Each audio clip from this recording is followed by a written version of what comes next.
ప్రభునందు ప్రియులైన మీకందరికీ యేసుక్రీస్తు ప్రభువారి నామములో శుభవందనాలు తెలియజేస్తూ ఉన్నాం.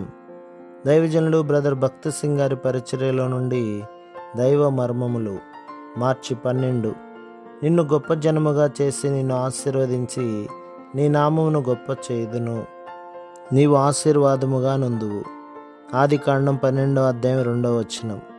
దేవుని పునరుత్థానపు శక్తిని రుజువుపరచుటకు అబ్రహాము ముసలివాడై అతని భార్యకు కానుపు ఉడుగు వయసు వచ్చినంత వరకు సంతానము కొరకు కనిపెట్టునట్లు దేవుడు చేసెను. దేవుడు నూతన జీవమును వారి ఇరువురి దేహములలో పోసిన పిమ్మటనే వారికి కుమారుడు కలిగెను.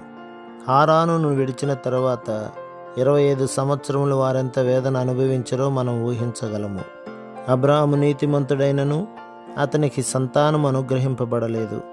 ఆదికాండం 12వ అధ్యాయం 2వ వచనం, 15వ అధ్యాయం 2వ వచనం.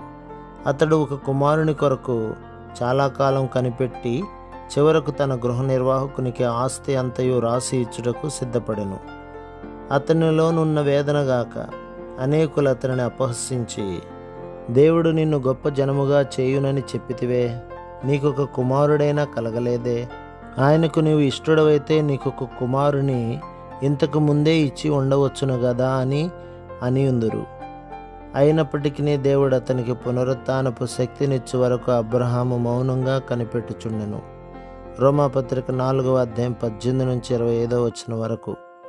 అయితే 24 సంవత్సరములు కనిపెట్టిన తర్వాతనే అట్టి విశ్వాసం అతనికి కలిగెను. అతనిలోను అతని భార్యలోను పునరుత్థాన శక్తి పోయబడినట్లు అతడు గ్రహించెను. ఆ పునరుత్థాన శక్తి వారిలో పోయబడని ఎడల వారి జీవితంలో అట్టి అద్భుతము జరిగి ఉండదు. అతని జీవితంలో శత్రువులు చేసిన అపహాస్యములన్నీ అతని విశ్వాసమును బలపరచును. మొదట అబ్రహామునకున్న కొంత విశ్వాసమును బట్టి దేవుడు అతనికి కనబడినప్పుడు అతడు తన గృహమును విడిచి యెహోవాను వెంబడించెను.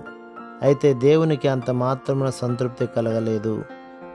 అబ్రహాము పునరుత్థానపు శక్తిని పూర్తిగా అనుభవించినంత వరకు దేవుడు అతనిని అనేక అనుభవముల ద్వారా తీసుకొని వెళ్ళెను.